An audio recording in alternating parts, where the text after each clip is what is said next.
You're setting yourself up for disappointment all the time. If you're constantly trying to paint this amazing scene, unless you've been painting for 30 years, find something more ordinary and paint it and elevate it. All of a sudden, the whole world opens up. Andy Evansen is an American watercolor artist known for transforming ordinary scenes into extraordinary works of art. Using a less is more approach, he masterfully applies bold value contrast and confident, simple shapes to create a powerful sense of light and depth. How long have you been painting, Andy? 30 years. That's when I started working at home. I left that studio and worked freelance. How did you get into watercolor? I don't have any desire to sit down and work on a painting for weeks on end. I think that would just become monotonous. Watercolor is so in the moment. I'm excited about this today. I painted today and I'm done with it. Why it's so important to connect shapes and then the composition. When you're working on your painting, your face is inches away from the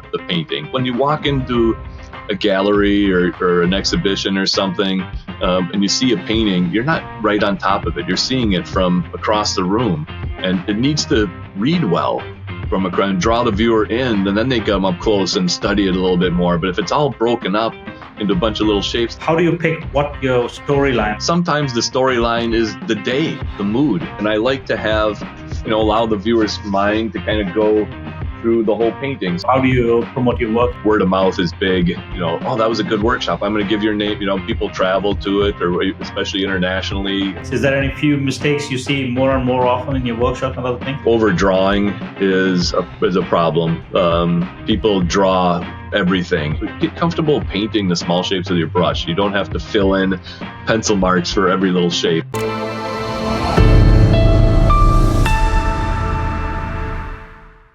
So you have some illustration background from what you're doing.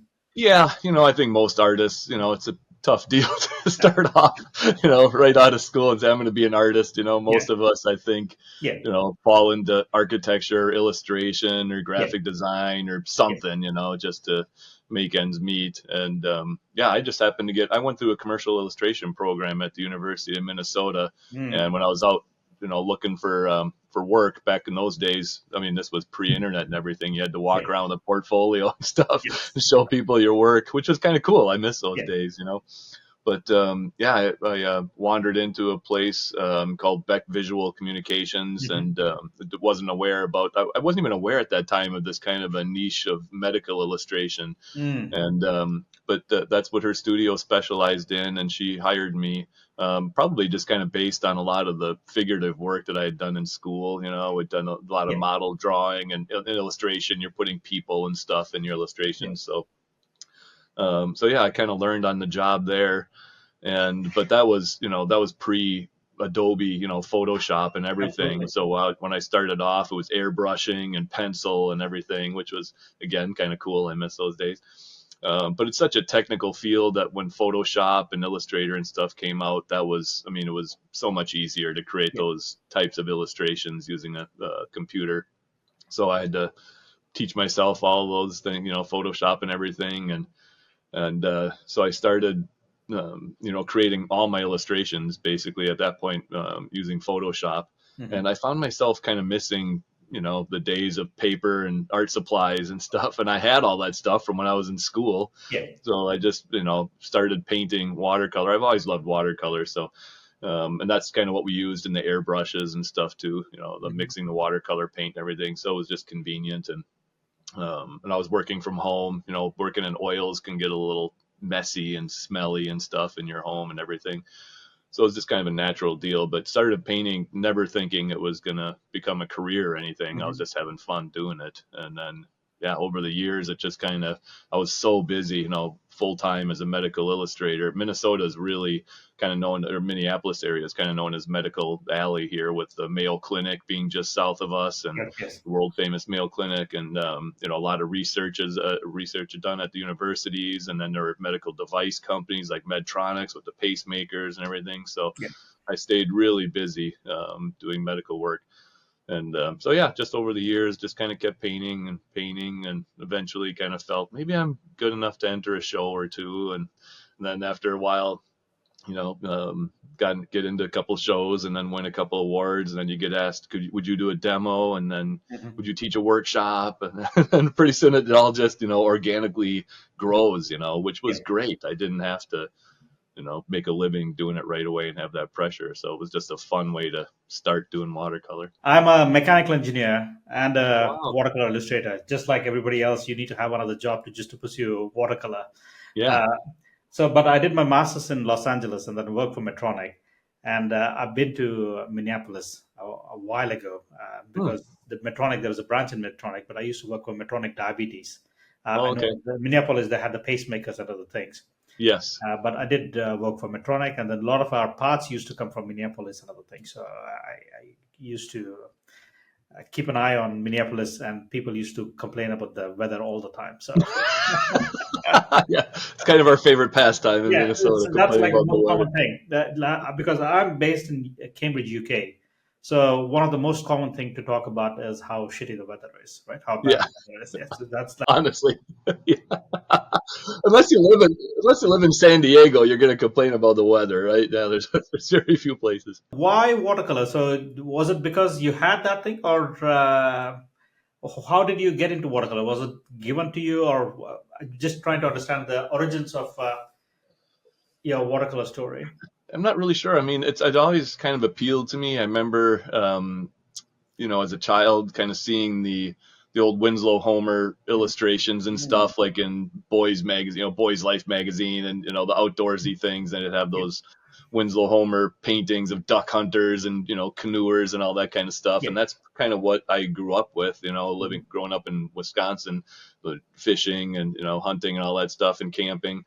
So that kind of made an impression on me. And then I always found myself, when we'd go to a museum or something, or a gallery too, because it's so chock full of oil paintings. Oil paintings are everywhere and they're impressive. But then when you come across a watercolor, and they always just seem so fresh Yeah. and loose and immediate. And I was always kind of drawn to that. I tell people now it kind of suits my temperament. I don't have any desire to sit down and work on a painting for weeks on end. I think that would just become monotonous. And a watercolor is so in the moment. Yeah. I'm excited about this today. I Yeah. painted today and Yeah. I'm done with it. And tomorrow I don't know what I'm going to feel like painting tomorrow. I'm Yeah. on to something else. But to have to come walking into the studio and be confronted with that same painting over and over and trying to pick away at it and pick away at it for I don't that just doesn't appeal to me. So Yeah. yeah, I love the immediacy and the freshness of watercolor. Yeah, Yeah. always have. No, no, no. It's fantastic. I am very impatient as well, so it's very appealing for me. Is so that before every night, I can quickly do a painting, or at least attempt to do a painting, and then go from Yeah, there. Yeah, right. You can come down at 10 o'clock at night or absolutely. something if you don't feel tired, and almost get a painting done. Yeah. At night. That's crazy. So, do you want to just talk about any where you grew up, how your childhood was, how it might have impacted your current landscape? You mainly, is it fair to say that you are mainly a plein air artist, or is it mainly studio work? It's actually mostly studio. I mean, I Studio. love to get out and plein air paint, but as you mentioned, people in Minnesota bitch about the weather Yeah, constantly. It's not very conducive. I mean, there's literally, winter 5 months out of the year, you just scratch. You yes, can't be plein air painting. It's just too cold. yeah, And then, spring comes around, and oftentimes even in the spring, it's just, that's when the rains come and the wind comes and yeah, everything. And, we get a few nice weeks early on in the summer, and then all of a sudden it's buggy. I mean, we get mosquitoes like you wouldn't believe, and yeah. humidity and stuff. So yeah, it's tough, but I do love to get outside and paint. Mhm. On a decent day, it's a lot of fun. Nothing beats, if you get a nice day, why sit inside and paint? Yeah. So it's definitely, and it's so valuable to Hmm. get out and paint from life. I mean, it Yeah. really is. But I don't even come close to doing the majority of my work plein air. Unfortunately, I wish I did, Yeah. but it's more of I've always but initially I went out plein air painting with kind of the goal of having finished paintings done, Yeah. when I got out there. And of course, when you're in a plein air competition, I used to do, a handful of those every year. Hmm. Um, and you've got to have finished work, Yeah. framed by the end of the week, ready to show and exhibit and stuff, which is a lot of pressure, especially for watercolor, because it either works or it doesn't, Yeah. and it's like, even though it's a faster medium, You can't sit out there and fix things as the light is changing, or add a boat, or scrape out something if it moves. You're kind of stuck with what you started with. Yeah. So it's a really tricky medium to do in that regard. So now I just like to get out and, with the attitude that I'm basically just kind of taking notes or something, and just have some fun, and, record my feelings of that day, try and capture the wind or the sky or the sound of the corn, being blown in the breezes or whatever it might be, Yeah. and experience that and somehow try and get that on the painting. And then if I come back in to the studio and repaint it, I have a much more kind of a visceral memory of that versus just clicking the camera, and coming back and trying to paint off a photograph. So I always tell my students, even if you're not happy with the end result of the painting, that time spent in front of the subject is just so great. You can't beat that. Like I said, most of my studio paintings, that my favorite ones, are done as almost like a second iteration. The first Yeah. experience was a plein air painting, because I remember that time out there. I remember that hour and a half, 2 hours of standing there. Or somebody comes up and talks to you. You have a nice experience with, someone curious about your painting, tells you their story, or just the shift in the weather or whatever it might be. So yeah, that experience, somehow it does manage to come out in the painting versus, if you just click a photo. A lot of times those paintings, even if I'm happy with the end result, that they feel a little stiff, sometimes, and lifeless. So yeah, plein air painting is awesome. I love Yeah. it. But also, I feel it's like painting is like you're kind of ironed out most of the technicalities. So you figure out what works, what doesn't work. By the time when you come to the studio, you already know what needs to be addressed and other things. Exactly. Yeah. Yeah. I mean, you figure those things out along the Yeah. way. And it's Yeah. very rare, like I said, that you sit down and the first attempt at a painting is great. Yeah. I like to pull out my Andrew Wyeth book, Yes. when he on the Kerner farm, or Christina's World, and how many of those paintings Yeah. were just starting off from a simple little line drawing, and then another Mhm. drawing, and then he adds, initially he was painting this little creek with a stone by it or something, and all of a sudden the third sketch, a cow or a dog appears, and then all of a sudden it becomes about the cow, and Yeah. something else, and it changes in his mind's eye, and then he does a little ink wash, and then Yes. a watercolor study, and then and he keeps changing and adding the composition and working his way through it, and then all of a sudden, this masterpiece comes Yeah. out of it. He didn't just sit down and paint that, right away. He worked at it, over and over again in his mind. Yeah. Yeah, that's when it really works. Yeah, and then also the beauty about watercolor is you can do it very quickly. I am in love with your value sketches, especially. I might say more than the your paintings is excellent, but also very few people talk so much about value sketches. You are uh, all the paintings and other things. You tend to do a nice, clean value sketch just to explain how things are, and then it kind of makes it like a cheat code. Once you know you've sorted out all the value code, value sketch, and then you can focus about the colors and the composition of the things. Yeah, I mean, I like color. I have a lot of color in my paintings, I think, the end result. But if you don't get those values right, it just throws everything off. And people have a tendency, I mean, almost always, to paint too light. It's rare that people go too heavy with watercolor. Usually it's too light. That middle value isn't striking enough. It's not making your lights pop. That dark contrast isn't working. They stop basically at the middle value stage. I don't know if they're afraid to put dark shapes in or what it is, so. But yeah, working through those value studies, and it serves a dual purpose. Making sure you feel really strong about, where you're doing those values. But also, I mean, the way I teach it is about kind of connecting shapes together, to find those laws. Because everybody takes a workshop, they want to loosen up, a Yeah, little bit. That's almost always their goal. So I tell them, if you want to loosen up, you got to find big shapes that you can paint with big brushes. And sure. the way to find big shapes is not to paint everything in its own little world. You got to connect some things Yeah. together, and lose those edges. So it's very beneficial in that regard. No, but while we're talking about connecting shapes, I feel it's like, could you just expand on why it's so important to connect shapes and then the composition? Because I think a lot of people talk about composition and light, but I think you're one of the few who talks about having big shapes and connecting uh, shapes. Could you just expand a little more about? Yeah, well, I mean, look, that painting over your head in, Yeah, in the background, it reads very well from where I'm sitting, okay, from all this distance, okay, and that's not because, I mean, obviously it's got a lot of little detail in it too, figures and boats and architecture, but it's reading well. I know the setting, I know the place because of the big shapes. Yeah. You've got to have that, and people, especially when you're working on your painting, your face is inches away from the painting, Yeah. and your reference photograph or whatever, you're leaning in trying to figure out what things are. But I tell people, when you walk into a gallery or an exhibition or something, and you see a painting, you're not right on top of it. You're seeing it from across the room, and it needs to read well from across and draw the viewer in, and then they come up close and study it a little bit more. But if it's all broken up into a bunch of little shapes, the composition just doesn't work. It's very visually confusing. So those big anchoring shapes that you can find really help to just kind of set the mood, the time of day, establish your composition, and then you can add in all the little details after the fact. So that's one of the biggest things as far as linking shapes, is to make sure that that thing makes sense from across the room, and it's not all the little stuff. It's Yeah. the big shapes that Big make shape. it make sense.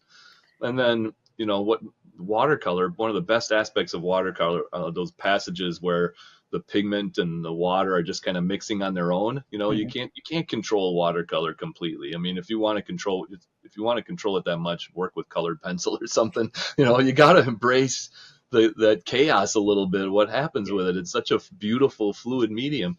So by having these passages where you're just letting those boundaries between shapes, you're changing the color on your brush and maybe the value a little bit, but it's it just happens in those, and those are the most beautiful Yeah. passages in a watercolor painting, is when Mother Nature just kind of takes over and you're not separating it with hard edges or white shapes and things. So yeah, that's why I preach that importance of connecting shapes, is to really take advantage of the fluidity of watercolor, Mhm. paint more loosely and simply, and it just anchors your composition so that painting reads well from across the room. So, how does one try to develop that skill? At the moment, what people look for is, in my experience, is like, people are looking for random things. But how do you think about connecting those shapes? How do you, when you can take landscape as an example or something like that, how do you think about um, putting those things together for a? Yeah, that's a great question. Well, one of the things that I do, and I know it sounds extremely simple, and it is, and it's not that simple, but I squint. I look at the scene with Yeah. my eyes almost shut all the time. And literally the first thing I try and do is separate out light. When I squint way down at the scene, does it look lighter or everything else? Mhm. Basically, that's what I'm looking at. So squinting at that painting, above your head, the sky, the water, the pavement, all that stuff is light. Everything else you can find a way to connect. All those buildings. I mean, yes, there's little gaps of rooftops and things. Yeah. That's a little bit of negative painting, but overall that big shape, you see that when you look at it with your eyes almost shut. It happens, over and over again. I don't know if I've got an example down here of a couple of these things. Let's see. Here's one, I guess, a value Yeah, study. I see it. But Yeah. just, yeah, so Yeah. just kind of finding that big connected shape, the Yeah. barn, the farm, the fence, the silo, the fence line coming Mhm. down, patterns in the snow connecting to the cow. Yeah. You can, but that's basically, like I said, that comes from squinting at the scene and trying to block out everything that's light. And then just trying to copy that as best you can, when you're working with color, the sky, the snow, the rooftop, all those areas are lighter shapes. Find that, try and really copy that middle value connected shape as best as you can. Yeah. But I mean, it's so much more difficult than it looks. People get in my workshops, they can get awfully frustrated because they're Yeah. watching me do it. And I tell them right at the outset, I'm like, understanding this and being able to do it are two completely different things. I Yeah. want you at the end of this workshop to at least understand, what I'm talking about. I don't expect you to be able to do this. It's not as easy as 1, 2, 3, by any means. It's because it's not the way our brains work. We look at a scene and we see all the stuff. We see Yeah. all the little separate things, especially when there's, figures and animals and cars and stuff. All those little bits of activity, they draw your attention away. So to try and retrain your brain to see through all that stuff, see through the details to the big shapes beyond it, is really tough. It Yeah. takes some time. and practice. So yeah, just working with one color, working with that Payne's gray Yeah. and forcing yourself to try and find those shapes. Yeah. That's key. Yeah, and also one of the things is like, I or other people, artists I know, value sketch we tend to do in a small piece of paper just to Yeah. understand the colors. But what I like about yours is like an example which you showed. You use the full size to do a whole complete value sketch, right?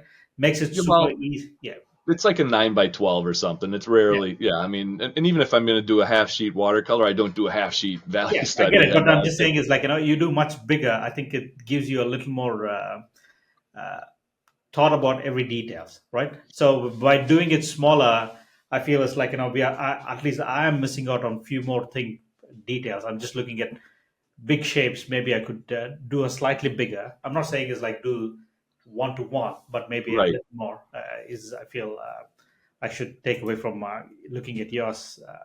Yeah, I mean, so, and the reason I paint my value studies also, by the way, instead of using like pencil or charcoal or something, is because I'm using the same, materials that I'm going to Yeah, use on my painting. It's a yeah, much better warm up, right? I'm using yeah, brushes and paint and water, but mm, you're right. If you work on it large enough so that you can practice, negative shape making is so yeah, important in watercolor. yeah, Painting around all those little highlights. We don't absolutely. create our lights by painting light shapes. We create our light shapes by painting dark shapes around them. Yeah, And to practice that on your value study so that when you go to your color painting, that's not the first time you've created a little light yeah, hat on a figure. You've done it once already. It yeah. just gives you that much more confidence. So, yeah, paint it large enough so you can, you know, practice some of those things. It's just much more useful in the long run, I think. Yeah, and also in one of the interviews or somewhere in the couple of while I was researching you, you're talking about not to be fixated about focal points, right? So, but Yeah. that's contrary to what people talk about. Is like, you need to have a focal point of where uh, your main storyline is. But yours is slightly contrary to what. I'm not saying. So, why do you say that? It's like, how do you pick what your storyline or what's the painting is all See, I like that term storyline over focal point. about? Okay, It's not sometimes the storyline is the day, the mood, okay, and it's not to say that you don't have a little area of, I like to call them areas of interest more okay. over focal point. So Mhm. yes, of course you need things like that, okay? Yeah, But sometimes it's just the whole mood, and I like to have, allow the viewer's mind to kind of go through the whole painting. So, on sure. something like this, I mean, that horse, that main horse casting the little shadow and stuff Yeah, was it. But then you've got the little, secondary shed. I like the negative painting on here. You've got a couple other horses out back and yeah, back there. You've got multiple things that will attract the viewer's attention sometimes. And here's another example. yeah, The main thing are those guys down by the boat. Obviously, yeah, that's focal point or area of interest. But I love that flag too up yeah, above there. absolutely. Yeah, That tall, cool flag and that old stone building and everything with the rickety rooftop. So I like to have uh, something not overly busy. It shouldn't have, things happening all over. But I like it when the viewer can kind of travel through the mhm. painting and here's something that's kind of cool, and then they move along and there's something that's kind of cool, and it's versus, there's a guy in a red shirt with a strong shadow, by a green bush, and bam, and everything else is just, peripheral vision basically.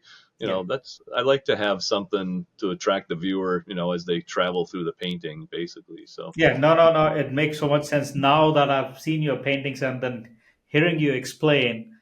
I can see it. Your painting has a lot more room to for your eyes to wander. Yeah, yeah. and that there's I think there is. No, no. Thank you for explanation. That it makes it so much more sense now when I look at your painting now. As you said, as you said, is like, there's nothing strong or striking which is sticks out from your painting, but also equally there are a lot of important uh, areas of interest. I think Yeah.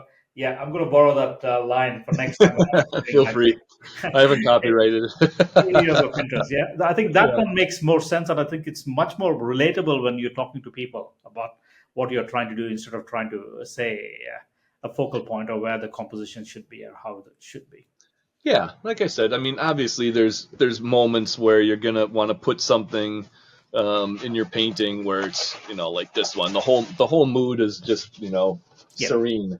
right, Yeah. standing by the water. So, but I mean, I wouldn't have chosen to paint this without those three figures standing Absolutely. there with their reflections, probably, even though it's still beautiful with the wave and everything. But Yeah. yeah, you need something just a little more in there. But it's Yeah. not just about those figures. It's about the sense of calm, the sun, them looking out at the pastel sunset, the waves crashing in. You can hear that a bit. So Yeah. yeah, it's just nice, like I said, when there's other areas of the painting that can keep the viewer engaged, I guess. Yeah, no, no, absolutely. And then also, other thing I wanted to ask you about is like, I think it's one of the videos or something where you talk about brushstroke economy. So how few brushstrokes. Could you just Yeah. talk a little more about why it's important in your paintings? And again, for people who are listening who are new to watercolor. Yeah, so I guess economy of brushstroke is just trying to get it done in as few layers as possible. And I know there's a really talented artist here in Minneapolis where she paints layer upon layer upon layer upon layer, and she gets these amazingly gorgeous, sunset effects and landscapes over water and everything, just glazing over and over. But I, I I haven't been able to do that without getting things duller and muddy, and everything. Yeah. So I think the more times you have to go over things to get Hmm. the proper value, it just, people ask me, how do you not get mud in your paintings? Mud isn't a color. Yeah. Mud is when you keep working on things and disturbing it and picking it up, and especially when you don't let it dry and you're messing around in there trying to darken it, and the first wash is still damp and you're just picking up the pigment, and that's mud. Mud's not a color. Yeah. You can mix the color of a beach, with some, burnt sienna and cerulean blue and whatever. And on your palette, it might not look beautiful, but if you put it down in one go, a clean wash, it's a nice color. Yeah.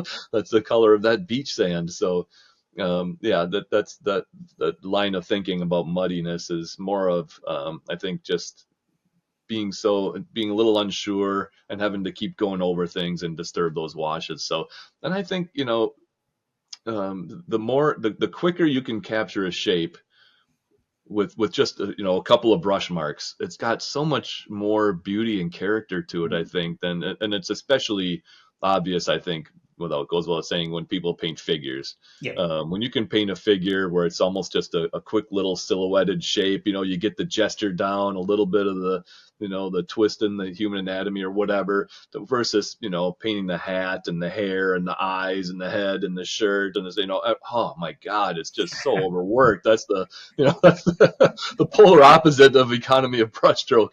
So you've got to be careful in that regard, because it just becomes an eyesore at some point, Yeah. And I just think, I mean, there's so many examples. My favorite artist is Trevor Chamberlain, the British watercolor artist and oil painter. He's not just watercolor, but there's a couple paintings in there. There's one painting that I always refer to. It's like an Egyptian painting. There's a couple of pyramids in the background. There's a figure on a little camel, and it's so beautifully painted. It's almost just one little shape Yeah. with the changes of color and stuff.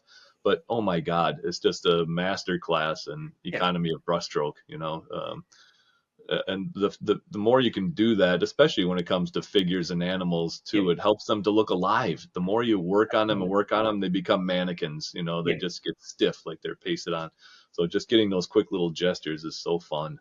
I feel it's like, there's the mind is a powerful thing, right? It will fill up the gaps, right? You just need some hints for you to do something so that the mind will fill up the gaps, and that's what makes the painting more interesting. That's what I feel is like, you don't need It's to give them amazing. 100 details. You just need to give enough details so that people can understand what it is, and then they will fill in the blanks of things which are missing and other things. Absolutely. I couldn't agree more. Yeah. Yeah. And that's another thing I always tell them. I'm like, if I've got a herd of cattle, I don't Yeah. have to paint 40 cows. I have to paint two or three of them that look a little bit more like cows. The rest of them become dashes of paint with some legs, and the viewer sees a herd Yeah. of cows. That's right. So yeah, it's amazing what the viewer's brain fills in out of those little suggestions.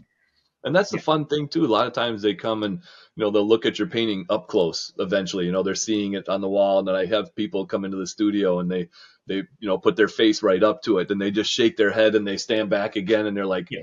I can't believe that looks like a figure. When I go, "Well, that's not what are you painting? Nothing." And I love that when they say that, because it's true. Yeah, I mean, doing Yeah. those quick little marks, so much of it is just context. Those little dashes of Absolutely. paint. on the painting up above your head. Again, if those were, if Yeah, there was a farm out there, you might see them as horses or sheep or something. absolutely. But in that context, there you see people. You're not really painting people; they're just little shapes. Yeah. No, I can't agree more. But that's a beauty about it, right? So, and also, as you said, like you exploit watercolors because those beautiful accidents happen, uh, Yeah. colors mixing in while it's still setting in. Uh, what could you talk a little more about your paintings? It's I don't know whether you like painting atmosphere or you like painting light, or it's both. Because your paintings are it captures a lot more mood, but also it is uh, it, it's like probably it's like a two faces of a coin. So do you try to capture the mood or the atmosphere, or is it the light what you're trying to capture? So how do you think about when you're I painting think I think it's more the mood. the mood? Yeah, mood I think translates more to emotion. Um, and again, I mean, some of my favorite works are ones that are maybe just a lot more simple. I mean, not I shouldn't say simple, but maybe subdued or something, Yeah, where there's just a mood to it and it's not yeah, absolutely. overly busy, where you're capturing a lot of energy and light. I mean, those paintings are fun. I love doing those as well. Yeah, But I don't know.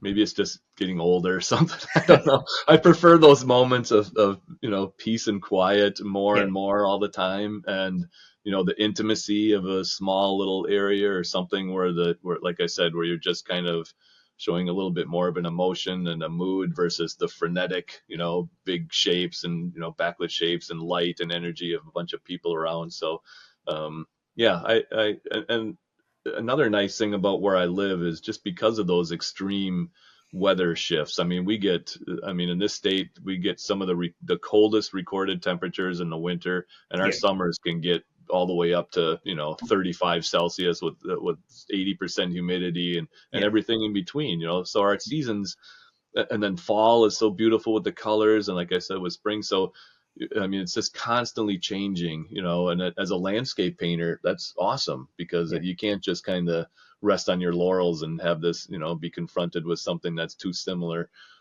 day in and day out. Those drastic changes kind of keep you on your toes, like I said. So it is fun to capture those extreme moods sometimes. yeah. I think that's more what I'm trying to do in my paintings versus just the light, is trying to let people get a little bit of an emotional response from them Yeah. more Yeah. than anything. What about do you take photos, plenty of photos, or how do you? Um, what's your procedure for what to pick for the next painting? Yeah, so I mean, I travel a lot too. Yeah. And the nice thing about COVID was, I mean, that was the first time in ages when I hadn't gone anywhere, so I got a chance to be home for a whole year straight, and I saw the little subtle shifts in the landscape that happen Mhm. versus because I'm gone, I'm here and then all of a sudden I'm gone somewhere and I come back and sometimes I'll come back, it's like, oh my God, everything got green while I was gone. What happened overnight? It wasn't overnight. I was gone for 2 weeks or something. So to be able to see those little subtle shifts in the landscape was kind of nice too. But I'm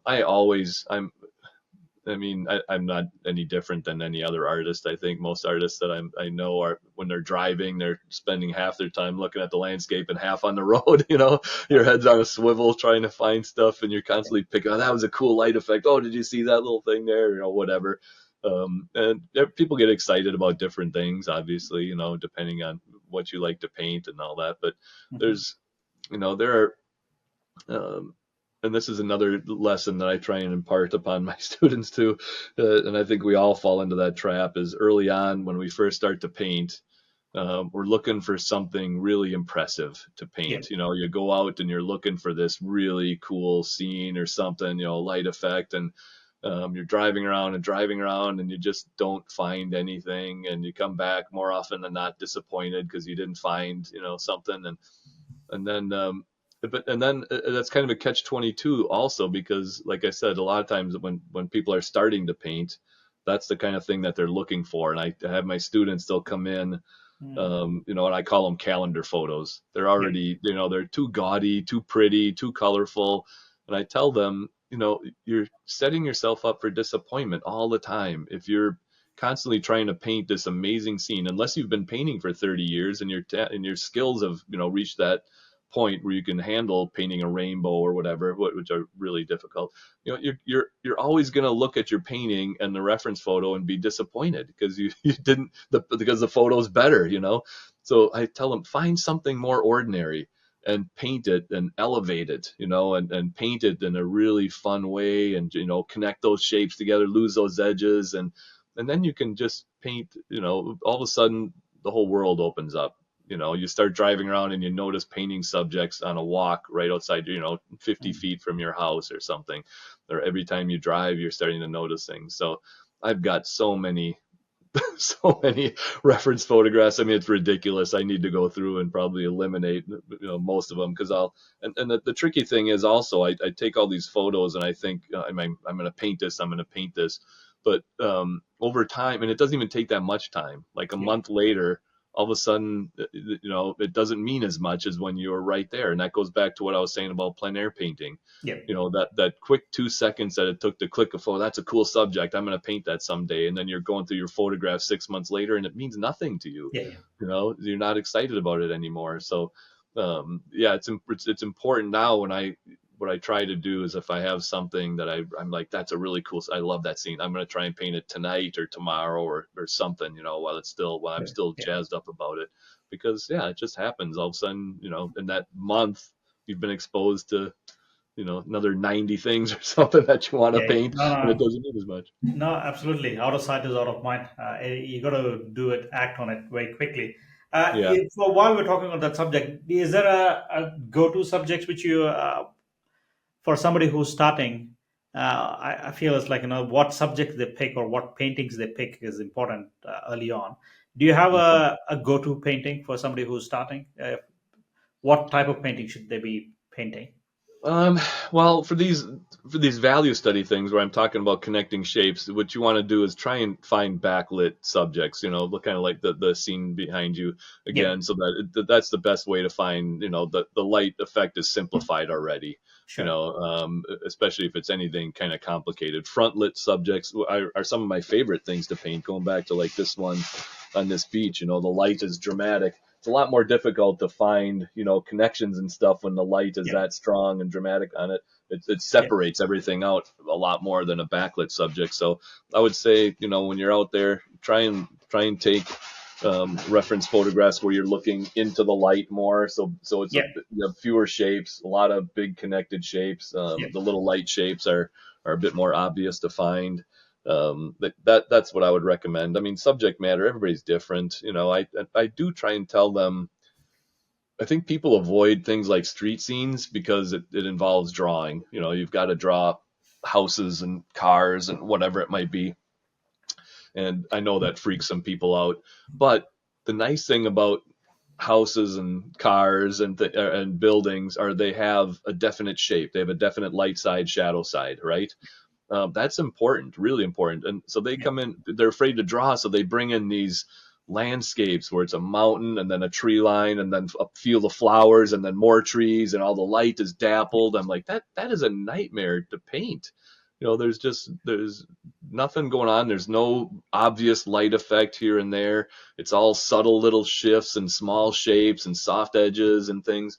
So, if you practice a little bit more drawing, find something with a definite light side, shadow side. But Yep. like I said, if ideally maybe something backlit, so it helps you to simplify those forms, and then you can kind of proceed to more complicated things. But No, no. as far as a go-to painting or subject, I mean, everybody's different on what they Yeah. like to paint. So you're not picky on what subjects to pick as long as it follows a certain backlight, definite shapes. Yeah, I think so.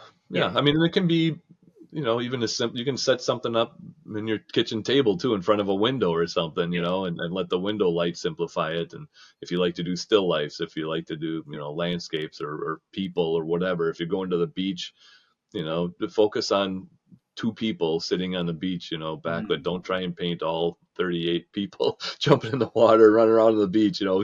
Zooming in is always a good thing, Yeah. by the way, also. Um, it's usually fewer simpler shapes, when you zoom in. And Yeah. I've learned that the hard way over the years too. But like some of my favorite paintings, the painting that I had last year in Transparent Watercolor Society was a scene from when I was teaching in Mexico.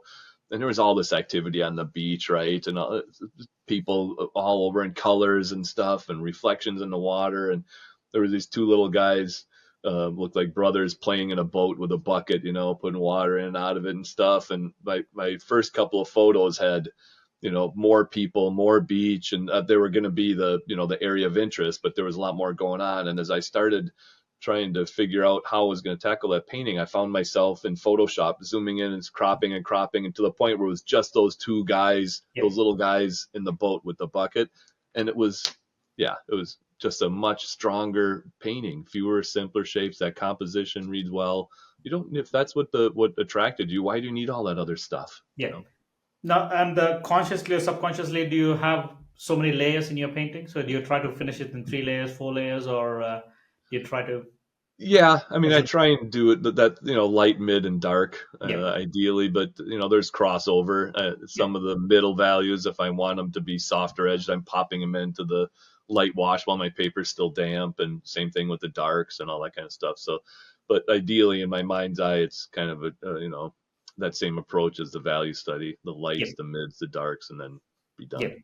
Now, we didn't talk about where you grew up, who you are. We kind of Oh, directly dove into watercolors and other things. Could you just talk a few minutes about, for people who don't know about you at all? It's like, where you grew up, yeah. uh, childhood, and then are you still working as a medical illustrator, or is it full time watercolor right now? Yeah, full time. No, I'm way too busy with watercolor now, which is a Watercolor. great thing. Yeah. That's a good So thing. I Yeah. stopped I stopped medical illustration several years ago now, and Yeah. just kind of, yeah, now I just focus on watercolor and teaching workshops and everything, which is great. Yeah. But no, I grew It's up a good problem to have. Yeah. yeah, exactly. Yeah. But it took a lot of time. People, Absolutely. I do get, emails or messages from some young people saying, can you give me advice? How did you get, all these workshops and stuff so fast? And I can tell, looking at them, they're 28 years old or something. I'm like, it didn't happen when I was that old. It happens over time. My gosh. So, I mean, that was one of the best things about not having to rely, on Yeah. water at the beginning of it, rely on it to make a living, because I could just take my time and get Yeah. better at it. And, organic. So I'm one of the lucky ones that, Yeah. it just kind of over time that shift happened where I was doing a little bit of watercolor, mostly medical illustration. And it just kind of got to that point once I Yeah. realized I'm like, I am so busy. I don't have, Yeah. I kind So of, was the decision made when it's like the financially it met the goal, or was it because you had more and more opportunities in the watercolor? How did you make that jump from yeah, nine to both. five? Both. Both. I think when I started looking at my income, I knew I wasn't going to take a step back or anything like that, Yeah. by not doing medical illustration anymore. Yeah. I love painting. That's a big part of it. So Yeah. even if I was, even close, Yeah. I still would have made that jump because it's just much Yeah. more enjoyable. It's not work. I don't look at Yeah. it. I mean, it Absolutely. is, I shouldn't say that. It is, I mean, it's tough. Yeah. Teaching is difficult. I put a lot into my workshops and prepare, and it's exhausting at the end of the day. I'm so tired, so it's work, but I love it, so Yeah. they always say that if you love what you do, you don't work a day in your life, right? Yeah. And I'm really lucky that I love what I do. So Yeah. so that makes a big difference. But yeah, so it was financial considerations and just time. I found myself, at some point I'd just be like, right before I was getting ready to leave for a workshop, I'd get an email from a medical client saying, I need this, and can you get this done in this week or something? And I'm like, no, I can't. Sorry. So yeah, it was time to go. Yeah. But yeah, but no, it was fun. And as far as my childhood, I'm one of 8 kids. My mom and dad had eight kids, so 8 kids. family. Wow. Must Yeah. be fun growing up in a household of 8 kids. Yeah. Yeah, it was awesome. I have nothing but good memories, to be Yeah. honest. Yeah, I mean, you're always with that many kids, you're gonna have little squabbles and stuff, of course, and difficulties. But no, it was just a great way to grow up with all those siblings and parties and holidays and all that stuff. Yeah. And not only my family, but my dad was the youngest of 13 kids, and my mom, 13. yeah. So I It had looks like you're uncles just and making aunts. it I had up. all these uncles and aunts that lived in the same town that we did, my cousins and stuff. Our Yeah. parties were huge. So it was a really fun way to grow up, and you got to learn to get along with people when you're in a So you family like still that. you generally in touch with a lot of most of the people, or with Yeah. families and Oh, other things? Okay, yeah, okay. yep. That's Yep. a big deal. Yeah. Luckily, Yeah, been blessed that have, all my siblings are still around. yeah, We still see each other. I just took a trip down to South America, and four of us got together down there. My youngest brother lives down in Colombia. His wife yeah, is from there, and his daughter was graduating. So me and two of my brothers and one of my sisters all made the trip with family and stuff. So yeah, yeah, it was great. We all still get along and everything, which is a yeah, minor miracle. yeah, yeah. But it was always my dad had a good job. He was a computer programmer back in the Mm, days when computers were the size of a room. yeah, But my mom just, ate kids. She just raised kids and pulled her hair out yeah, basically and cooked and yeah, changed diapers and cooked. So it was chaos. So, but even though my dad had a good job, it's tough, to raise 8 kids. I can't even imagine how they did it, even back in those days. yeah, So the things that we did and had, he was a computer programmer for a paper company. yeah. Wisconsin's kind of known for paper companies, a lot of big tissue mills and stuff. So we always had paper, around the house and stuff. So we were always drawing. And I'm convinced there's an art gene that, goes through some families. I had an uncle who lived in California, and he was kind of a landscape painter and photographer. My Mm, mom could draw pretty well. My older brother Russ could draw amazing. When we were kids, he'd make these big poster size things out of comic books, and I was just blown away by them all the time. And I could draw, and some of my other brothers could. So it was always around. We always had art supplies and paint by number things and yeah, crayons and stuff, and it was just something you could do. And so yeah, it was definitely kind of fun. It wasn't pushed on any of us. I'm the only one who ended up doing any kind of artwork as a career. Nobody else in our family did. But it was always encouraged, I guess, a little bit. And as far as yeah, if you want to do it. I don't remember my parents saying, you hear stories of people coming to their parents saying, I want to go to school for art, and their parents are like, oh my God, no, can do something useful. No, that was never the case yeah, with us. So yeah, it was kind of nice. And I knew pretty early on, you can kind of tell. I went to a high school, a big high school. We had a lot of people in my graduating class, and I still hear, people to this day on social media and stuff, my classmates, all these years later, they'll say, you were always so good at drawing, I mm. can't believe, what you've done with your life and all this stuff. You start to notice, this Patterns, yeah, is what I've been blessed with. And yeah, I mean, would I rather been blessed with yeah, aeronautic engineering or something?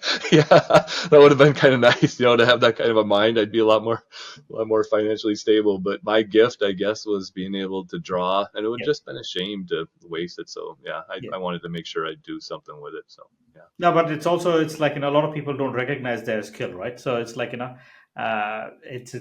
good that you recognize your skill and then you acted upon it. So I yeah, feel it's like that's the silver lining over here is like a lot of people have talents, but they end up into doing something or other things. It's just a challenge because you're looking for a market fit, right? Doing art is especially I've been doing it for like 10, 12 years. Right now, I'm oh, still okay, way too financially. There's a big gap for me to stop mechanical and then do watercolor full time.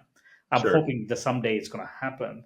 And then it's very encouraging, and I'm happy when I listen to stories where an artist is comfortable doing watercolor and then doing it full time. So it's a nice story. So there is things can like this can come true as well. So that's yeah. a yeah, Yeah, no, you can't give up on those dreams. And like I said, I probably picked the least lucrative medium and the least lucrative career yeah, possible. Oils, you can make so much more oil paintings and yeah, everything. And, galleries don't tend to yeah, show watercolors or whatever. But I love it. Like I said, yeah, I think it comes down to that whole thing. If I was forcing myself to do something else just for financial considerations, I don't yeah, know. And there's so many really good oil painters too. My God, the competition in that yeah. and watercolor, because it's so difficult and takes so long to get a handle on it. once you do establish yourself and kind of develop a style and get your name out there a bit, it might be a little bit easier to stand out in the Yeah. watercolor world than it is with the oil world. I don't know. You think so? Okay. You think Yeah. there is a okay. Even though that's a different perspective, right? It's very interesting when you say that because when you are in watercolor, you just think about how difficult it is to climb through the walls. But when you are comparing in general with the whole art world, it's true. There's more oil and acrylic painters than there Oh, are yeah. watercolor It's painters. crazy. I mean, yeah, the oil paintings, when I would do those plein air events, Yeah. there would be like two watercolor artists, Yeah. a pastel artist, two Yeah. and 38 oil painters, and at the end of the week at the turn, and you just walk around like, oh my God, they're amazing. Yeah. And so, yeah, I think that is, one of those considerations that I took in anyways, because Yeah. I took oil painting classes from my best friend, Joe Paquette, for Yeah. several years. And I did enjoy it mostly because I was trying to do more plein air painting, and Sure. oil, you can go out in the winter time and paint, it's no big deal. Absolutely.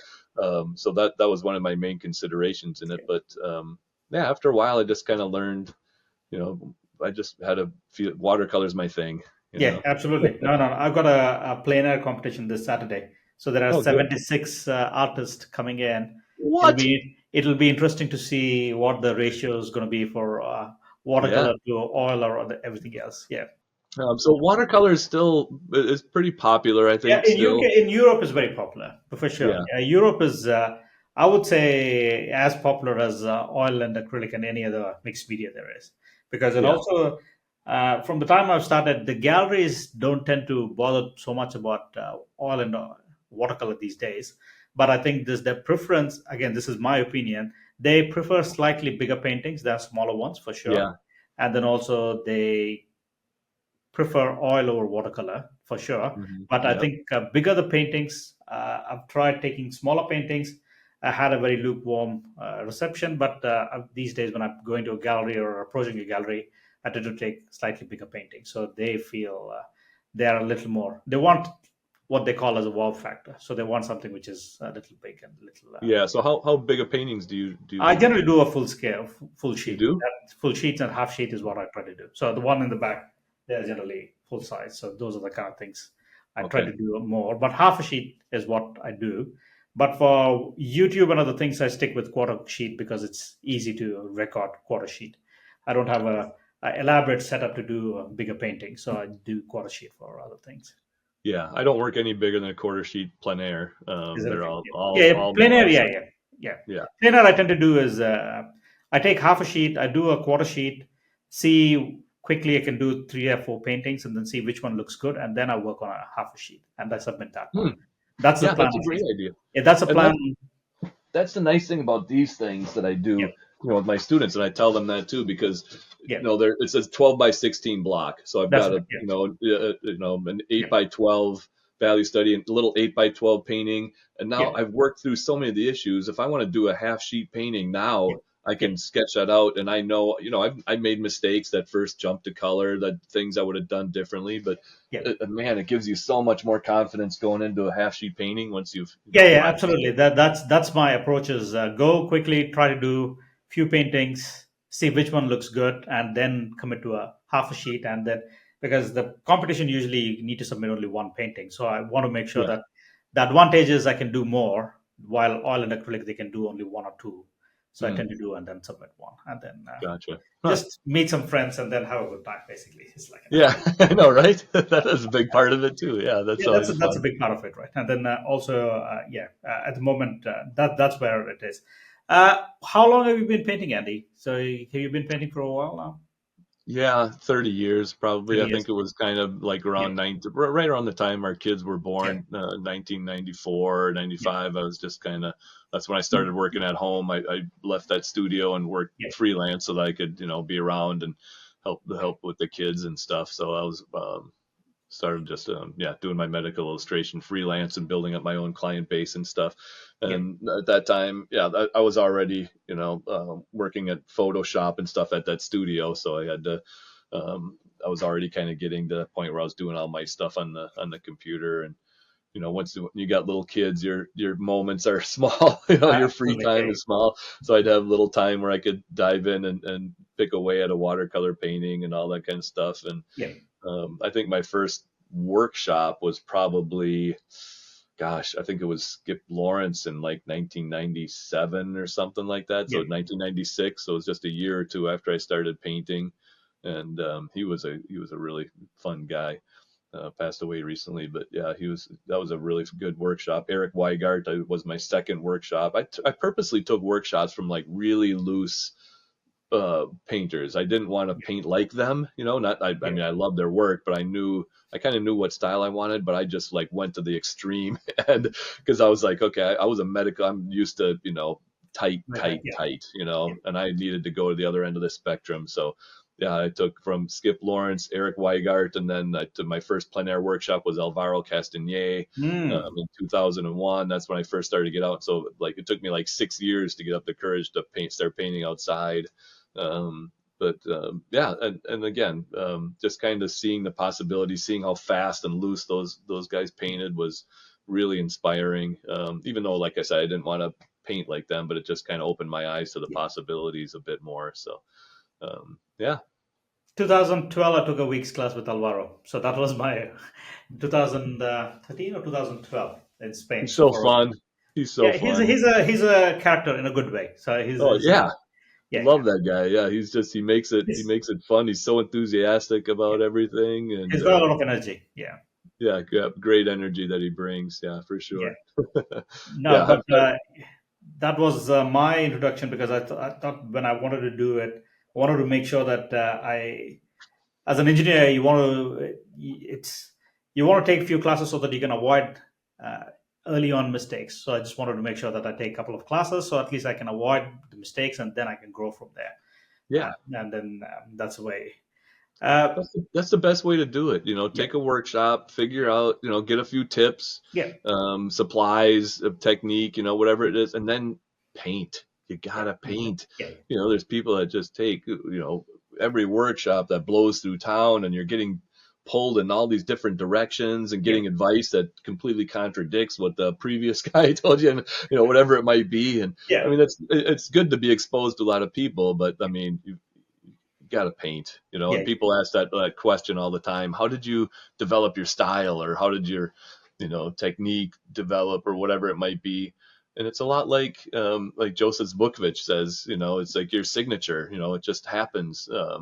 There's some things that people can copy, but there are some things that aren't. And the more you paint, it just becomes yeah, your style just shows through. And I don't have a go-to subject. Like I said, I paint winter, I paint all different seasons. yeah, I mean, my paintings are kind of all over the map, I think, yeah, as far as subject matter. But I mean, after 30 years, the colors that I use, yeah, the techniques that I use to create trees and skies and everything, they still, hopefully, they speak to, that looks like one of my paintings, even though yeah. it's not, so. No, but while you're talking about medical illustration, there are still traditional paintings like that in UK. There is a couple of artists I know who paint in botanical gardens. So they Oh, still cool. hire people who are doing very dedicated drawings because it's like when you see under an electron microscope, it's easier to illustrate only few items than completely a different thing. So they hire still full time, maybe the Kew Gardens or other couple of places in Cambridge and other places. They're still full time uh, illustrators who Oh, do cool. very detailed botanical illustrations and other things. So there's Cool. still, yeah, but a very, very small percentage of people Yeah. who do Yeah, well, that. it's the same as medical illustration. People have to, why do they have to have illustrations, And Yeah, I'm like, have you ever seen the inside of a body? Yeah, it's a little, yeah, you got to clean it up a little bit. yeah. So, what do you think about what's working and what's not working with your marketing? So, do you actively promote your marketing, or how do you promote your work I'm and everything? terrible, to be honest. I'm terrible. Yeah, I need to get better at it. I should be better at it than I am. But in all Yeah, honesty, I mean, I think, teaching has, they're always advertising my workshop, so my sure. name is out there a lot. That helps a lot too. Yeah, All the workshops that I teach, and all these different locations. Word of mouth is big. yeah. You travel Especially in around Watercolor. and Yeah, people are, yeah. So, oh, that was a good workshop. I'm going to give your name. People travel to it, or especially internationally. When I taught in Scotland, I had people from like 7 different countries. And at the end of that workshop, they were all like, would you come to Portugal to teach for us? Would you come to Thailand to teach for me? Whatever. Mhm. So, yeah, that's big, getting out there and meeting people and showing. Yeah. And every once in a while, just I think one of my very first magazine articles, and I always encourage people to do this as well. I mean, it's not always going to come to fruition, obviously, but Yeah. I had been on a trip to China Yeah. and with three friends, painting friends. And when I came back, I wrote an email to the editor of American Artist Magazine. I just Yeah. said, "Hey, I was just on this painting trip with friends. I've got a lot of neat photos and stuff. I've got their permission. I can put together a write up about our experience." And he loved it. So Yeah. I did the work. Wrote it up Yeah. and sent them the photos and everything. And so I mean, you're kind of doing. Those people have to try and find interesting things to fill their magazines every Yeah. month or whatever it might be. So if you approach them with an idea, Yeah. they might take you up on it. Mm. So I always encourage people to do that. Look in the front of the magazines, get the editor's email, and if you have an idea for something, the worst I can do is say no, Yeah, whatever. absolutely. No, no, no. Yeah, I think I should do more because it's like that's an excellent advice to be honest. Yeah. it is. Yeah, Yeah. it's good. And anything with an educational bent too. So that was Yeah. just like you know, a travel journal basically of Yeah. my experience, but they also love educational things too. Yeah. So, a little step by step kind of stuff or anything that you've experienced or worked on, you can, that's always useful. So yeah, that kind of stuff. Social media, I'm not that. All I do is post paintings, basically. Yeah. When I finish a painting, I So put it is out on it what's your main channel? Do you focus on any particular Instagram, Facebook, YouTube? What's your Instagram. Yeah, Instagram is your Instagram. main? I mean, it goes right to Facebook That's also. correct. Yes, that's correct. But I don't spend a lot of time on Facebook. Yeah, Instagram and Reels Hmm. and stuff, and Threads now. I'm on, but I Yeah. don't know. I'm not even sure what the hell Threads is. It's kind of It's like just Twitter or like a something. yeah, it's like a competition for Twitter from Facebook. Yeah, So that's exactly. It's like a Twitter version for Twitter version Instagram's of Twitter Facebook. version. Yeah, So it yeah, goes out there too. But no, Instagram, putting those paintings out there, and that's how I get a lot of my students and yeah, feedback and stuff. And engaging them. I yeah, think it's important. I try and take the time when people write a comment to thank them, or yeah, something, write back to them or whatever. yeah, That kind of thing is also important.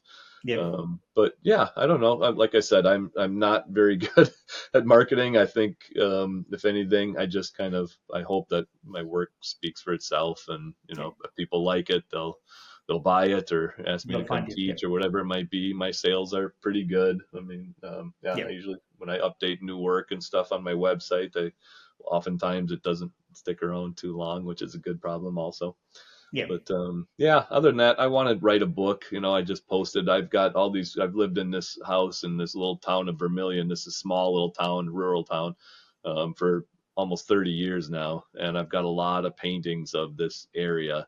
And I yeah. started kind of going through them a while back. I put out a calendar every year too, and initially that was just Vermilion paintings. Now I kind of mix it up. But I was going through, and I'm like, oh my God, I've got a lot of you know paintings that some of them are some of my favorite paintings from this little area. Yeah. And I don't know if I have the energy or the wherewithal to do a how-to book, but it'd be kind of nice just to do a book Yeah. of paintings with a write-up or something. So I'm going to try and put something like that together soon too. So do you work alone or do you have a team who can help you with post processing or editing or other things or assistant or something like that? Yeah, no, it's just me right now. It's Yeah. just you. It's, Yeah. it's a lot of Yeah. work. Yeah. So because Well, this, that's another thing too. Yeah, I mean, I could hire an agent or something that yeah, might help. yeah, At some point maybe I will. I don't know. yeah, And as far as the book goes, I'll probably have to hire somebody to help me with that yeah, too. I mean, I want to choose the images, and I like to write too. I mean, a yeah, lot of times even on my Instagram posts, I do a little write up about what I was because the mood of the yeah. That's painting correct. is Yes. so I want to give people an insight into what went into the painting or what I was feeling sometimes. Yeah. So then people love that kind of thing if you are a decent writer. So what about motivation, Andy? How do you get motivated? Are you always motivated? What's your self talk like? Yeah, am I always motivated? It's funny you say that because I just had about a month where I was struggling to find the motivation to paint, and I Yeah. think that's normal. I used to freak out about it. I don't freak out about it anymore. Yeah. It's it's nearly impossible to be creative and on all the time. Okay. I mean, it saps your energy, right? Every once in a while you need to recharge your batteries, and I mean, we're all human and things happen in your lives and stuff. If you're not feeling good or whatever it might be, um, down a little bit, it's hard to get the energy to paint and stuff, but it passes, and then you get jazzed up again to paint something again. And usually what happens is then when you find the energy and the motivation to paint again, all of a sudden Yeah. it's like, oof, it just It like comes out. Yeah. pours out of you. I do like 6 paintings that I love, but in short order because Yeah. I haven't painted in a while, and all of a sudden that motivation is back. So yeah, I don't know. It's like I said, there are times it's usually not a month long or anything. Sometimes it's just a couple of weeks that you take off or whatever and you paint. And I think one of the nice things about teaching as often as I do is I'm constantly having to go back to the basics and explain things to students Yeah. because it's not always just boom boom boom, your work keeps getting better and better. So that kind of keeps me motivated too, going back and getting the energy from the students and, Mhm. those little exercises that I do. I have so many reference photographs that I just choose, whatever. They're always new ones. I never use the same ones because I have repeat students. I don't want to do this. So, and you do those little things, all of a sudden it's like, hey, man, that might make a good half sheet painting, So Yes. that keeps me motivated too, doing those exercises. But yeah, it's okay to take a break once in a while. Yeah. So what about uh, people are? Let me rephrase. So what are the most common mistakes you see in the beginners? Is there any few mistakes you see more and more often in your workshops and other things? Yeah. So, I mean, right from the outset, I think overdrawing Yeah. is a problem. Hmm. People draw everything, Yeah. and if they want to loosen up with their paintings, Yeah. having being confronted with all those pencil marks on your paper inhibits big brush strokes. Yeah. So I try and do a little bit more of a simplified kind of a contour drawing, just get the big shapes on there, and then just get comfortable painting the small shapes with your Mm. brush. You don't have to Yeah. fill in pencil marks for every little shape. So, Yeah. there's a lot of times that I just tell them to just practice, painting cars on the backs of old paintings or something. If painting a car freaks you out, Yeah. just sit and paint cars for 2 days or something, and you'll be amazed. You don't have to do it for months on end. You just paint them for a couple of days, and all of a sudden you're going to be comfortable doing Yeah. it. But they just want to do it the first time on their painting, and Yeah. they're stressed out about it. And so, Yeah. yeah, and you can tell when they're stressed out about something because that's when the overworking happens. Yeah. So that's a bit overdrawing. Doing the little practice exercises I think is huge. Don't always sit down with a finished painting in mind, like this is going to be a big finished painting, but just Yeah. play around once in a while, Yeah. push your brush around, have some fun. Those, that economy of brushstroke kind of a Yeah. thing.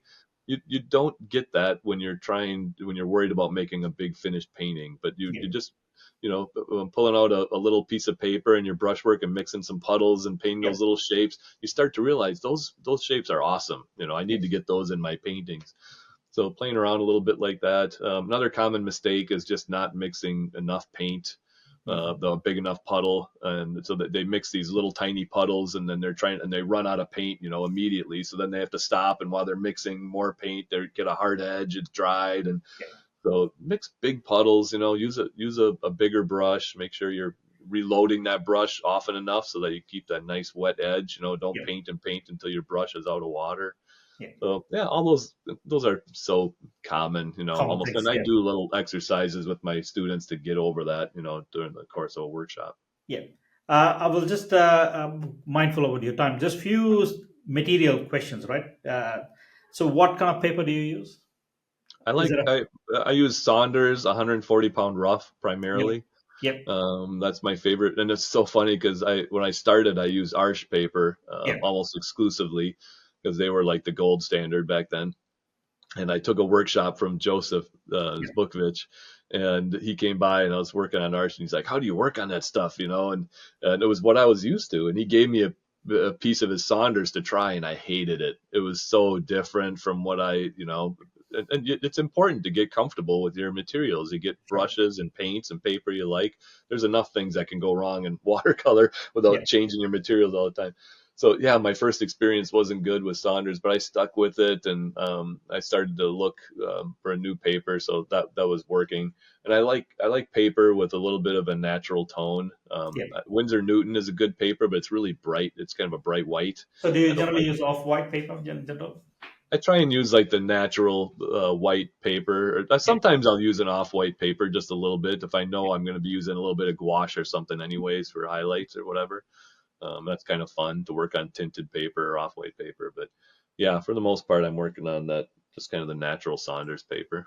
Yeah. So what about Hahnemühle is a good pigments? one. I like to use the Hahnemühle blocks when I'm out Yeah. plein air painting. Those are good. Yeah. What about pigments? What brand are you picking on a brand, or you're okay? Yeah, mostly Winsor Newton just because I started with them, but I have a whole bunch of Daniel Smith paints. Those are really good paints. I mix in a couple of Holbein colors. Yeah. I like to use lavender by Holbein. Mhm. Winsor Newton changed their formula for their raw sienna a couple years ago, like 2 or 3 years ago, and it just was not. It didn't look good anymore, and so I switched to Holbein for that as well. Yeah. So yeah, those are pretty much the three that I stick to: Winsor Newton, Holbein, and Daniel Smith. So do you have your favorite colors or go-to colors? Oh yeah, yeah, it's kind of funny. So French ultramarine is one of those colors that I used to use a lot of, and I barely even touch anymore. Is it okay? Yeah. Almost my blues are almost always cobalt, cerulean, and if I need a deeper blue, darker blue, my Winsor Newton Payne's Gray is a cooler Yeah. color, so I usually use that, for mixing some of my darker greens or something. I'll use Payne's Gray. So ultramarine is so intense, Yeah. and I find that if I mix that with like alizarin crimson to make a they're both so intense, you get Yeah. this purple that's just Yeah. screaming for attention.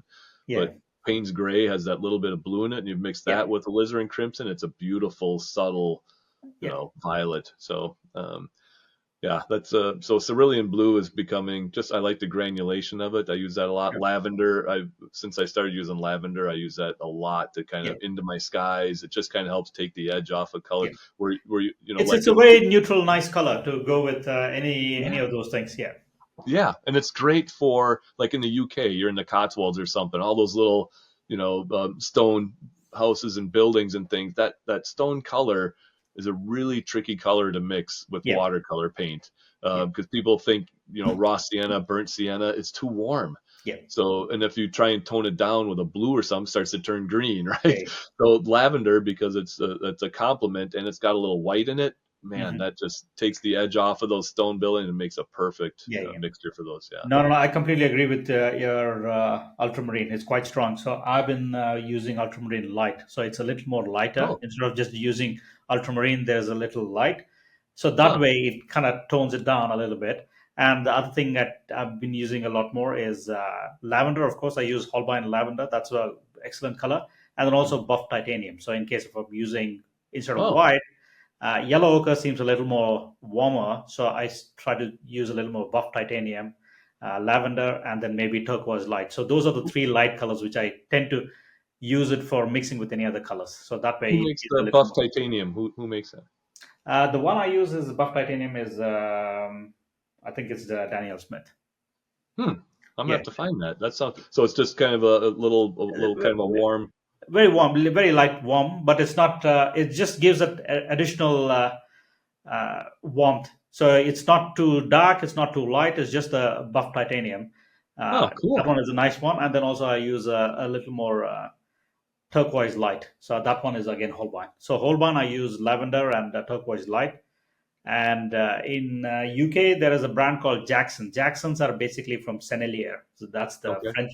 So you usually get them in 21 mil, so it's a slightly bigger one. It's more economical for the that's colors I nice. use. So that way, and other specialty colors are basically lavender, buff titanium, and then also I love pyrrole orange for highlights and other things. So Daniel Smith. So, Cool. yeah, yeah, Huh. Interesting. Yeah. yeah. Thanks. I'm So gonna what have to try about that. brushes, Andy? What sort of brush do you generally use? I kind of have a mishmash of brushes. I mean, Yeah, I like I kind of use a variety of squirrel yeah, mops for my earlier washes. yeah, from a few different, Raphael, DaVinci, those Yeah. kinds of places that I use. Silver makes those black velvet brushes. Those Yeah. are kind of nice. They hold their point for a long time. Then I switched to, one of my favorite art stores here in the U.S., Cheap Joe's. Yeah. They're closing their doors. It's so sad after all this Is time. it? Yeah, they're going out of business. So, but they It's had a strange. couple of Yeah. nice. What's that? It's strange. I thought they are like one of the biggest suppliers in They were, yeah, US. they Yeah. were, they are. So I'm not exact. I haven't really heard what happened, but it's just kind of sad. Yeah. Yeah. But so they used to have like pseudo sable brush, which was really Mhm. nice. Chose pseudo sable and like the dragon's tongue and stuff, because sable brushes are, I mean, I've got some nice sable brushes. I'm almost Yeah. afraid to use them because they're so precious. Yeah. I kind of have them stashed up on a shelf under glass, break in case of emergency. But they're such beautiful brushes. But yeah, Yeah. that man, they can get expensive. So there's some nice pseudo sable brushes. Yeah. DaVinci makes those little synthetic brushes with kind of the wood handle, and then Yeah. those are nice to paint with. And then the Escoda brushes are great. I love Escoda brushes. They're natural and they're synthetics, of Yeah. course, are great to use. So I even use like some cheaper calligraphy brushes for Sure. tree foliage and stuff. Yeah. Tree foliage is so tricky to paint because it's just such a random shape, Yeah. and all the other watercolor brushes are so nice. And Yeah. so people, when they paint the foliage using a good watercolor brush, it looks contrived or something. Yeah. It's hard. You get one of those cheap little calligraphy brushes and just push it around on your paper and it looks right. Yeah. Yeah. It's amazing. So but I stick to round brushes. I don't really paint with flat brushes at all. What about the palette? So, do you have a particular easel? What's that? My palette is the John Pike. In the studio, I use that John Pike Yeah. palette. I like just one big mixing area, Yeah. which is nice. The wells have a little ridge between the mixing Yeah. area and the color, so it doesn't come spilling out onto it. Yeah. So that's a good palette. I got the big well version. I think it's Yeah. got 18, and I don't even fill that. I don't have 18 different pigments usually. Yeah. So that's what I have in the studio. And then for plein air, I've got one of those little folding Craig Young box, handheld boxes. Those are so nice Yeah. for outside. And it's the same colors that I have in my studio palette. I just put those in my little handheld palette and go out there. So Andy, that's all I want to ask. Maybe one question is: any favorite artist, living or present, you like or admire at the moment? yeah. So deceased, my favorite landscape artist is Isaac Levitan. Okay, I will make sure that Um, I include that one. yeah, there's a beautiful thing on YouTube where you can view it, and it's just set to music, and it just go. And he died, I think he was like 38 or Mm. 39, and you view this thing, and you're just like, oh my God, the paintings that he produced at that young age, and what a shame that we were deprived of, what he could have done in another 30 or 40 years. My Yeah. God. But yeah, really a shame, but just incredible artist. So in touch with his surroundings and nature and everything I try to hopefully accomplish. It's one day, and my paintings are in his. And then as far as living artist, Trevor Chamberlain has always kind of been my go-to. I've had the Yeah. extreme pleasure of actually meeting him and being in his house and buying paintings directly from I've got about, I don't know, 10 nice, beautiful little 7x10 watercolors of his in Sure. my house. So, and that's another thing that inspires me because he likes to paint small. Everybody's Yeah. like talking about big, and I've always liked to work, quarter sheet. And yeah, Trevor just does these beautiful little 7x10 watercolors on location, and I just love them. They're jewels. But yeah, he inspires me great. Every time I think that I've got this medium figured out, and then I look at one of his and I'm like, oh my God, I've got a long ways to go. No, but Yeah. that keeps it exciting, right? So every painting you are thinking Yeah. about, you look at when you paint. I don't know about you, but I look at mistakes, and then I know that next time I could improve on those kind of things, and then that keeps me going as Yeah. well. Yeah. Do you have a favorite artist? I like Joseph Zukovich at the moment, but Oh, yeah, I he's like the old English artists, the Constable and the Turners, and mm, those are the kind of paintings which inspired me wow. to get into painting. And then also the Wow. other illustrator, the Frank Frazetta. So I don't know whether you know Frank Oh Frazetta. yeah. The So he is illustrator? one of the guys who early on interested me into art. To be honest, it's like Wow. Wow. so I was very impressed with Frank Frazzetta's work. But I think the first painting I saw was his poster of Conan the Barbarian on a movie Yeah. poster Oh, somewhere. that's a classic, right? Yeah, Yeah. and then I used to listen to a lot of metal songs, and then I started got interested in looking at the posters, who did those posters and other things. So that's how I Cool. got interested into art. And then I saw a lot of English artists, and watercolor was a cheaper medium or easier medium to buy to get into it. And then that's how I got into Yeah. watercolors and other things. Yeah. Yeah. Cool. Huh. Yeah. That's interesting. Do you remember an artist back in the '60s, Peter Max? Yes, I know Peter Max. Yes. Yeah. Oh gosh, I used to love looking at. Even as a little kid, I was Yeah. just enthralled by Yeah. his paintings. I thought they were so cool. And Leroy Neiman, the sports Yeah. painter and everything. But Yeah. yeah, it was just fun to be. I was always interested in art. But looking But back there are at it, so many talented people. I feel it's like there is more talented people back then. You probably wouldn't have heard because you had to wait for a magazine or a yeah, poster or something for you to know about. These days with social media, I think it's a good thing is you get to know somebody somewhere in Timbuktu. You can still know who that is by yeah. social media and other things. Yeah, Yeah, it levels the playing field, right? absolutely. That was Everybody has yeah, access, they can yeah, get their work out there, and it yeah, forces you to kind of, I mean, it's intimidating yeah, sometimes. You yeah, yeah, see that to realize that there are that many talented people, creative people out there. It's yeah. like, wow. No, we got to step it up. I guess that's the way. Only way is to keep painting every day. I think that's the only trick. Yeah. Andy, any parting thoughts? Anything you want to say? Yeah, other than that Vermilion book coming up, I've got a lot of international travels coming up. I'm going to be in Armenia and Turkey Yeah, in September and October, and then I'm going to be in Spain in November, and then teaching on a couple of river cruises. I'm going to be in India on a big painting trip with friends in March. yeah, And then, yeah, so I've got a lot of workshops coming up. The book hopefully is going to be coming out soon. sure.